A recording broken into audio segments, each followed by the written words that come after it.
Hello everybody, how are you doing? This is Phil, and I did a video like this earlier and my phone was just going to pop. There's no way that I can keep on charging it, and the battery is getting lower as I use it.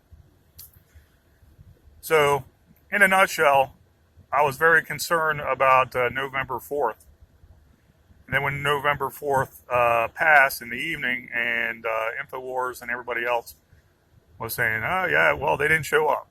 Well, they don't really have to show up if behind the scenes they're still getting stuff out in the media to cause social strife, social injustice against the American people, real social injustice.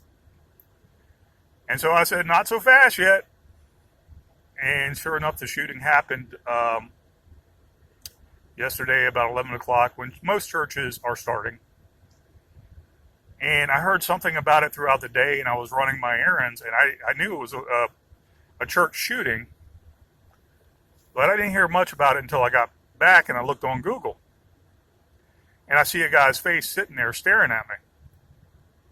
And he was a little scruffy, and I'm like, okay, if he's a shooter, I can tell you right now, this guy is not right. I can tell by his beard, it's unkempt. I can tell by his beard, he's basically following some kind of Islamo-fascist ideology. The plumpness of his face tells me he doesn't care about his weight. He doesn't care about himself at all. He probably holds a grudge against a wide range of people that are more successful than him. And it stands to reason that he probably hates Christians. Therefore, he's an atheist. He basically was sitting there festering for a long time with his pent-up anger with a bunch of Christians that probably hurt him before in his past. Again, looking at his face and knowing that a shooting occurred at some church. Anytime you lash out at a whole church, I would think you definitely have some other religion in your mind. If you want to call Islam a religion, being a Muslim, I don't. I think it's a cult. They're not necessarily atheists, but I also think there's a possibility he could have been an atheist. That was my first thought, atheist, when I saw his face. And basically his mind was a ripe garden for a lot of bad seeds to be planted. So when he does get so enraged, he's going to blow up, and he's going to strike out on the nicest people he possibly can, basically unarmed, and not really care about it. So I studied a little bit more about what transpired, and I say police shooting sometimes. Please forgive me. I mean police investigating a shooting, as in it's a real shooting. Okay? So the church shooting itself, I learned some more information about it. And I knew after November 4th that these lone wolves, with their psychotic or neurotic minds, are basically going to keep on doing this stuff and feel obligated to, and feel relief doing it, and feel no compunction, no guilt. They're not going to feel much about it when they do it. They're just going to feel a certain amount of rage and feel that they're entitled to harm others.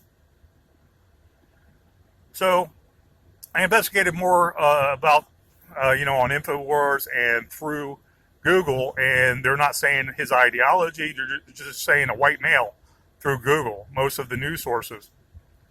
And we find out more and more about this guy and the troubled background he has. And I'm gonna say how investigators and detectives actually look at a lot of homicides. And it's not just from the first 48 hours. It's not just from my background. It's a lot of things that are taught from one detective to another detective. If you have a victim or victims, all you have to do is make it a 180-degree turn. Find the complete opposite of those victims. What do those victims represent? God-fearing Christians who are nice, who are polite, who are dressed well, probably have a great life, feel spiritual deep inside. They earn their living and are probably a little bit more richer, or at least content with what they have, than that 180-degree opposite. Okay? So when you look at it, the complete opposite of all these victims, first thing that stands out is he's an atheist. Second thing is that this guy didn't care for himself or his physical health. He might have not been morbidly obese, but he didn't look like he cared for himself, especially the one picture with his beard. He looked like a couch potato that internalizes a lot of rage and blames everybody for everything. So when you have the victims on one side, you have the complete 180-degree opposite on the other side, like a pendulum. Cut it down the middle, and you can pretty much figure out psychologically what kind of suspect or defendant or whatever you want to call him, criminal or crook, murderer, is. You can determine who he is, what's his ideology, and what spurred him to do so much. If you don't know that there's an actual dead suspect on the side of the road in his car when he fled, and he got shot by other citizens that were armed and were gratefully armed, if you don't know exactly who he is and that suspect disappeared, you have a good idea about why the crime occurred, and then you can focus on the who with more specific information. Eyewitness accounts, physical evidence on the scene, fingerprints on the gun, fingerprints on the spent shell casings, the magazine, maybe video cameras all around. Okay? The actual physical evidence will direct you to that suspect more specifically. And then you'll realize that 180-degree opposite of your victims is actually true. That's what I mean by profiling and understanding what we're up against with these social justice warriors and these wannabe terrorists. They're upset about a lot of things. Okay? Some of those things can be addressed. Some of those things cannot be addressed. How they were raised. How does their mind work? How do they internalize anger for one person but not the other? What makes them so enraged that they feel they have to kill someone to get their way? Is it a strong mother figure that always poo-pooed that man for being a man and being an upstanding man? Let me correct that. Being right in his convictions and doing everything right that most men do and women do? Is it a woman that beat him when he was a kid and he remembers that? Did that shatter his whole intellect, his whole id? What makes him a spiritual being? What about his dad? Was his dad there to lead him and teach him these things? Was his dad browbeated by his mom? Okay, where's his parents? Both parents could have had a part where they both said, son, go do whatever the fuck you want. We don't care. And then he thought, oh, I'm going to run my life the way I see fit. Fuck God, fuck my ex-girlfriend, fuck my son. It turns out that he beat his ex-wife and cracked his son's skull. Okay? That's rage. I'm sure in the Air Force he wasn't a social justice warrior yet. So what happened? So you can take it a step further. What happened in his psyche that brought all this about? Okay? The social justice warrior claims to fame are basically avenues to express hate and vitriol for no reason. Why? Because they're psychologically broken. They have no religious fortitude inside their souls. They always want something else somebody else has, and they will take it and feel justified in taking it. Whether it's a life, whether it's a car, whether it's welfare, whether it's money, whether it's during a robbery, it does not matter. They are broken since they were children, most likely. Their vessel, their whole brain, basically was filled up with a lot of shit from a lot of different people growing up. It could have been other social justice warriors that just want control of people. Now think about this guy too. He's a plump guy. He grew his beard out to look like he's an Islamicist, whatever the word is. I don't give a fuck. A Muslim terrorist piece of shit. Yeah, I said it. Muslim terrorist piece of shit. He might feel like he has some rapport with them. Some kind of ideological symbiotic bridge with them. So if Islamicists hate Christians and he's an atheist and hates Christians, then he's okay with killing Christians just like Muslim terrorists are. Make sense? So, of course, he would pair himself up with similar-minded people. Now, if you look at a lot of Muslim terrorists, they've dealt with a lot of trauma probably all of their life in war zones and all kinds of stuff. Why wouldn't they hate someone in America that has everything together? We have normal, everyday spirituality when we're happy to see each other. We're happy to go to work. We're happy to earn a living and raise a family. We're happy to get on our knees and pray to Jesus, because Jesus is Jesus is nothing but love. Okay? They're jealous of that because they didn't have that love. They're jealous of that. Okay? So look at the mind. Look at the mind of this guy. I can profile most criminal scenes. I have. Okay? What I have dealt with, not me being a homicide, but as a police officer, was basically everything gang related. And then it was just a matter of finding who had the beef with them quickest or last. Or how long has it been festering? One street gang against the other. Yeah, and it's pretty easy once you start connecting the dots. We were trained a lot of stuff in my corrections class. It was one of many. There was corrections and a whole curriculum in corrections. There was security administration, and there was police science. I studied all of them, and I got basically a high 99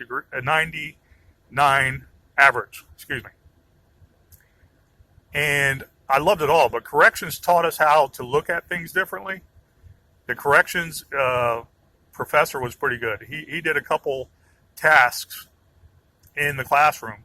One of them was actually one person acting like an inmate and being an actual bad person. And the other person, paired up with them, had to interrogate them. So we had to start the interrogation process and establish a rapport. Once we established a rapport, we were done with the task, once the guy started talking to us. So it was pretty fun, and you might say it was pretty hokey, two people acting. But I noticed the people that were ex-police officers, or they were actually in the field before, they just came in and started talking to the people like normal. Hey, you want a cigarette? You want a cup of coffee? And they were done with the task sooner than I was. I was trying to be nice, super nice, and wait a long time to start greasing this guy's wheels. But it wasn't going to work because I got stuck with the professor, a tall, older black man, and he just broke bad on me. He was like, hey, you honky, you honky this, what the fuck am I here for? And he started cussing into class and pushed the table away. And it was so funny. And I was like, hey, trying to be Mr. Nice Guy. I'm here, and that's what I want to work on. And he kept on balking because he was enraged. And he's seen that before in his career working in corrections. I'm sorry to say, probably with a lot of minorities. Again, he was a black man. And everybody loved him because he made jokes like that. I mean, he acted serious, but then he'd get into character and he'd crack a joke and describe that's how some people are. They are not right in the head. You look for cues like that. You look for mannerisms. You look for how someone holds their hand when they're sitting at the desk. You look how someone walks down the street and their gait. Okay, they're pulling their pants up because they're holding a big gun inside there. That might save your life. Okay, you look at their facial expressions. And you can actually profile people by the sound of their voice. Okay? If you're trained to listen to people and actually look at them. So I learned a lot of stuff from this corrections class. The other task we did was we had to sit from the side of another person, right in front of them, excuse me. And we had to stare at them for half an hour. And I don't mean stare where your eyes, if you lose contact, you lose. I don't mean that. We had to look at them and observe them. And you had to keep on looking at them. You couldn't sit there and do anything else like go get a cup of coffee while you're doing it.